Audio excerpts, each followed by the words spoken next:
Panibagong araw na naman, panibagong video at panibagong reaksyon. So ngayon guys, mayroon ulit tayong panunorin na video, no? Tungkol pa rin sa impeachment trial ni Sara, kababayan. Kukuha lang tayo ng video dun sa isang magaling na reactionist, si Coach Jared, no? Kilala natin yan.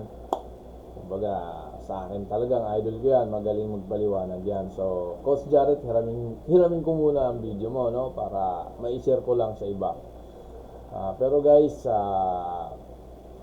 hinihiling ko ulit sa inyo na i-like nyo ang aking channel at i-subscribe nyo ko, guys.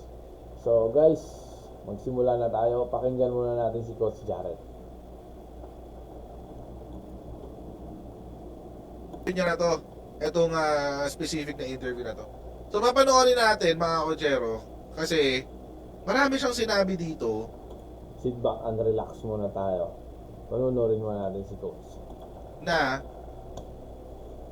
feeling ko posibleng mag-trigger ng kudeta sa Senado. Feeling ko lang, posibleng mag-trigger ng kudeta sa Senado. Hindi natin maikakailayan. Sana hindi mangyari. Kaso mo, mga kochero, syempre, alam nyo na, desperate times call for desperate measures. So, hindi po ako magtataka kung magkakakudeta sa Senado pagpasok ng session sa June 2. Hindi ako magtataka dyan. Ay, slow mode remove daw. Sige, wait. Ito na. Kasi mga kotsero, wala na ako ibang nakikitang maliban sa wala ako nakikitang ibang paraan para isalba si Sara Duterte. Parang yun na lang. So, basahin muna natin itong mga laman ng balita. Okay, ito muna yung laman ng mga balita, mga kotsero. Yan. Sabi po ni SP Cheese Escudero kanina, ang impeachment ni VP Sara ay mag-uumpisa na sa July. Sa July na, mga kochero. So, kumpirmado yung ating sinabi nung nakaraan. Kumpirmado na po. Kumpirmado na po yung ating sinabi nung nakaraan na pagdating po ng June 2, pag-umpisa po muli ng session ng Kongreso, ng Kamara, ng Senado, ang gagawin po ni SP Cheese Escudero ay i-convene ang mga senador at doon pa lang gagawin yung impeachment court sa June 2. Ngayon, kanina, doon sa interview na, di ko alam kung naisama ko sa kung naisama ko doon sa edit. Kasi ang haba, 1 oras yung interview. Kinuha ko lang yung mga salient parts. Pinaliwanag ni Senator Cheese na pag-umpisa na lang impeachment court, pag-convene nila, bubuin yung impeachment court, gagawin yung rules. Pagkagawa ng rules, ipapublish 2 weeks. 2 weeks po, ipapublish. Tapos, after nun, doon pa lang isusupina si Sara Duterte. So may 3 weeks ka na agad. May 10 days siya para mag-reply. So, pinaliwanag kanina ni Senator Cheese doon sa interview na pinanood. Kasi ano to sa ANC. Na malamang sa July na ang umpisa. Sa July na ang umpisa. So, which ano ba? Yun lang naman talaga Yun na talaga yung yun na talaga yun Wala nang ibang Walang ibang course. So, which would also probably mean na tama po yung ating teorya nung nakaraan last week. Tama ko yung ating teorya na papapasukin na muna yung 20th Congress bago mag-umpisa yung impeachment. So, kumpirmado yung theory natin last week. Maganda ho yung basa natin. Buti na lang, tumama yung basa natin. Maganda ho yung basa natin. So, kumpirmado po, most probably, according to this, sa sinabi ni Senator Cheese, na papapasukin muna yung 20th Congress bago mag-umpisa yung impeachment. Which would also mean, mga kotsero, na iba na yung composition ng Senado by then. Iba na yung composition ng Senado by then. Yun yung implikasyon, no? O yun yung resulta ng kung sa July pa magkakaroon. Ayan, no?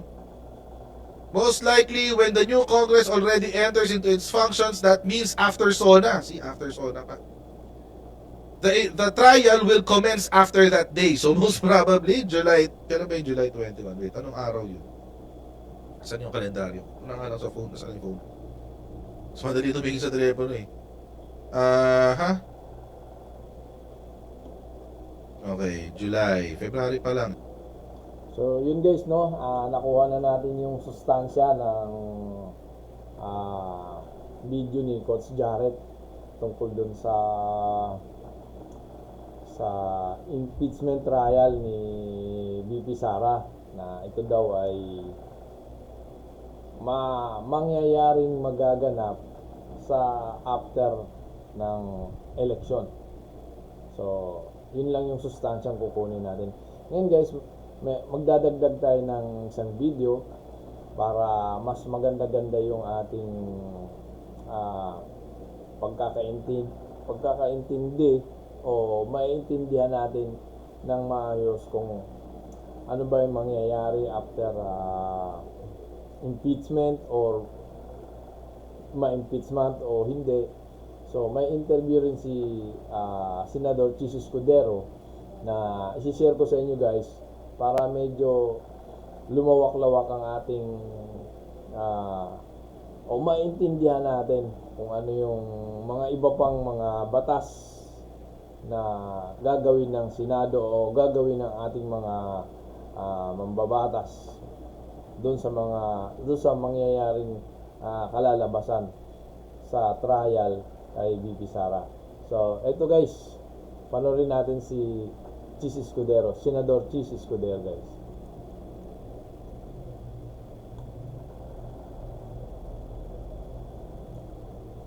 Hearing the impeachment of Vice President Duterte before an election. It can cut both ways, Kurt.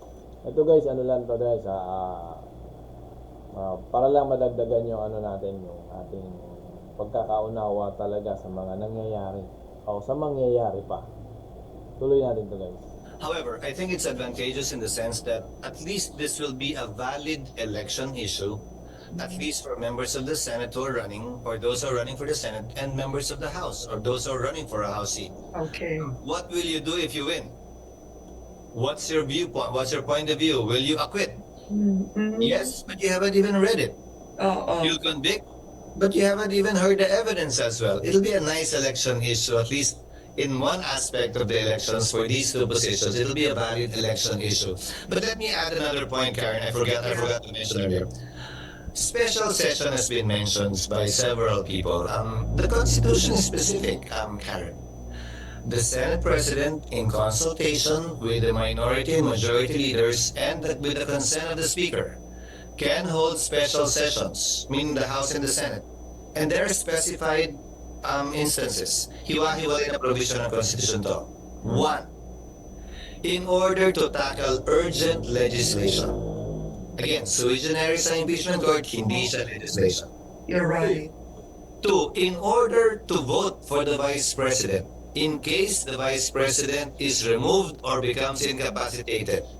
So, kasama na rin na na-impeach siguro siya, kailangan mag-elect ng Vice President ang Kongreso. If the President becomes incapacitated by a majority vote of the members of his or her cabinet, the Senate has to convene too. Number 4, to canvass and proclaim President and Vice President in an election. And number 5, automatically when martial law is declared and the habeas corpus is suspended. We have to convene now. Specific instances yung pagpalit ng Vice President. Bakit hindi sinabi, Karen, na kapag kami nabiting impeachment complaint, dapat mag-special session kayo? Wala namang sinabi eh. Again, I do not want to treat this impeachment complaint against the Vice President as a special case. It is not special from my point of view. The Senate do not view it as special and different too. The Vice President's impeachment complaint is not sui generis. It is like any other impeachment complaint. I intend to treat it as such, not treat it any differently from how the Senate has treated other previous impeachment complaints in accordance with our rules and the Constitution. Yeah, very good point. And just a little bit also is you have Bill Clinton, right? SP, the US president, he was impeached in the lower house. I believe it was obstruction of justice. It got to the Senate, he was acquitted there, but he was running the country normally, even if he was impeached in the lower house. Okay. Because impeachment is a constitutional process.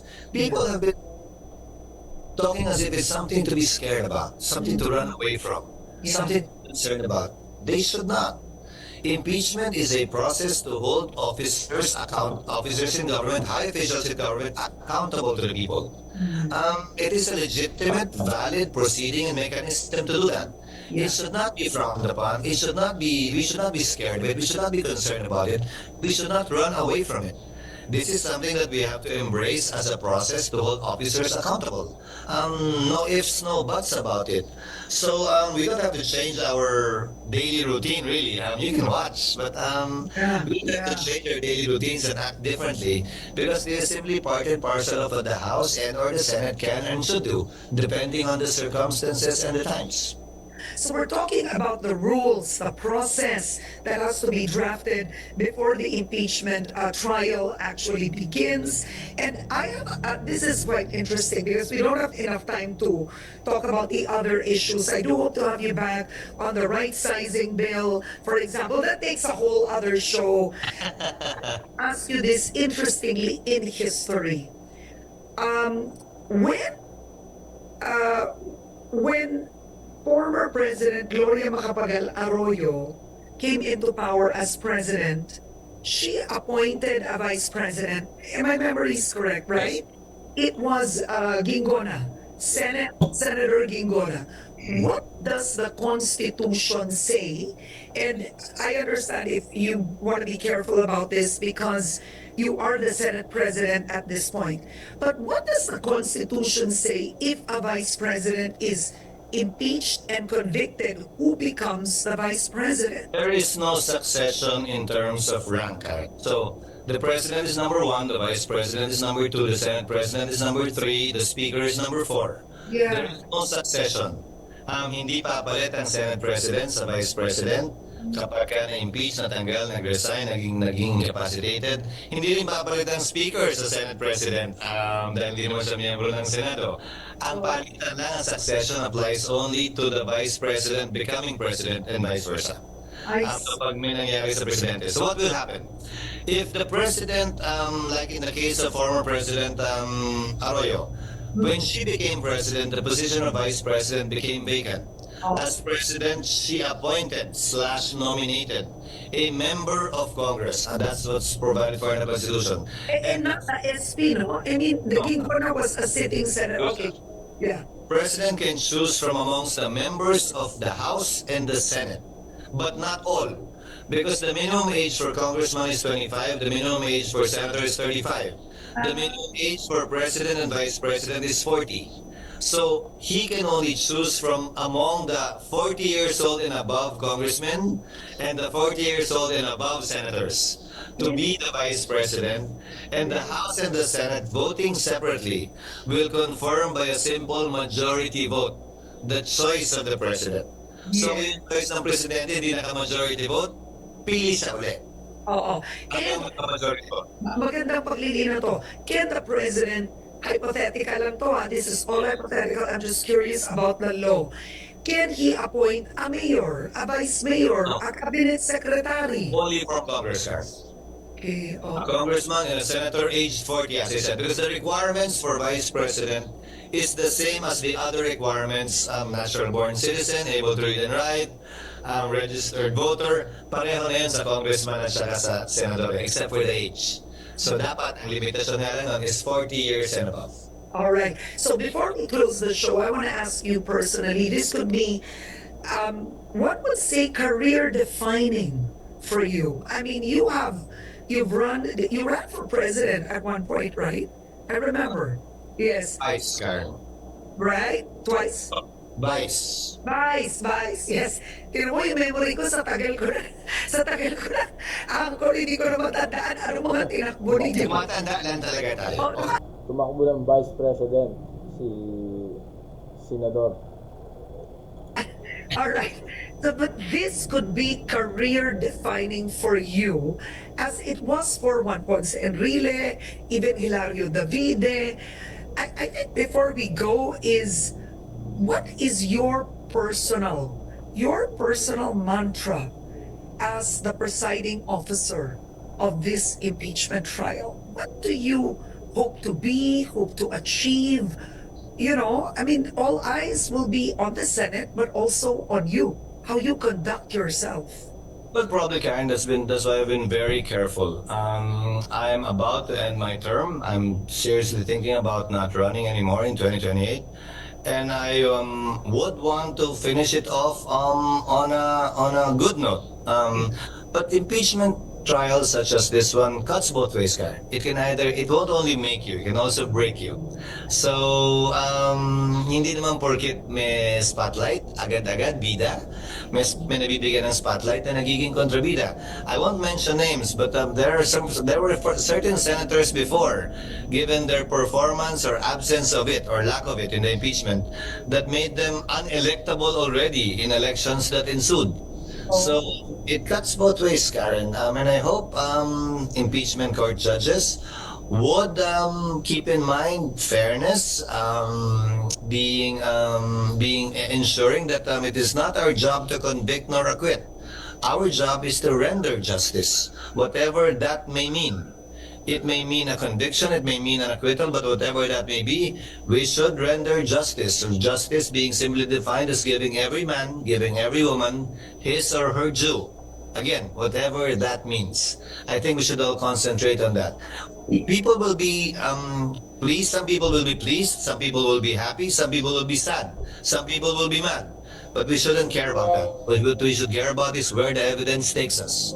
That is where we should go, where the evidence takes us. Nothing less, nothing more. All right, thank you so much for joining me today, Senate President. Hanggang doon na lang guys, no? Hanggang doon na lang yung ating panunood ng video. Malinaw naman siguro sa atin ng mga sinasabi ni Senador Chis Escudero na tungkol sa pagkaka-impeach at yung pagpapalit, yung pag natanggal at sinong kailangan humalili at sino yung may karapatan lamang at sino yung may karapatan magdesisyon at sinong may karapatan magbuo ng batas para magpaupo. So yun guys, wag na nating pahabain dahil ang ganda ng kanyang paliwanag, na ito'y kapupulutan natin ng knowledge, no, o kaalaman sa mga pangyayari ngayon, sa mga usapan. Dahil kasi ito guys, ang ano kasi guys, na natapat kasi yung impeachment trial na to, natapat kasi sa may mangyayaring eleksyon. Kaya kumbaga pinag-aaralan nila ngayon guys kung ano talaga mangyayari, kung anong maganda, kung bago mag-eleksyon o pagkatapos ng eleksyon. Yun lang yung puntos talaga guys, kung bakit medyo malakas ang usap-usapan at maraming naglalabas ng kanilang mga opinyon tungkol sa batas. So yun lang guys. Ako pala si Buds Reacts. Yun ang aking channel. At guys, paki-subscribe at like. Yun lang ang kailangan ko guys. Tulong nyo sa akin. At sa muli guys, magkikita ulit tayo. Maglalabas tayo ulit ng video. At magre-react tayo ng konti. So sa huling pananalita ulit guys, ang importante lang ay kailangan malawak ang ating pag-iisip para madali nating maunawaan ang mga bagay. So hanggang sa muli guys, bye bye.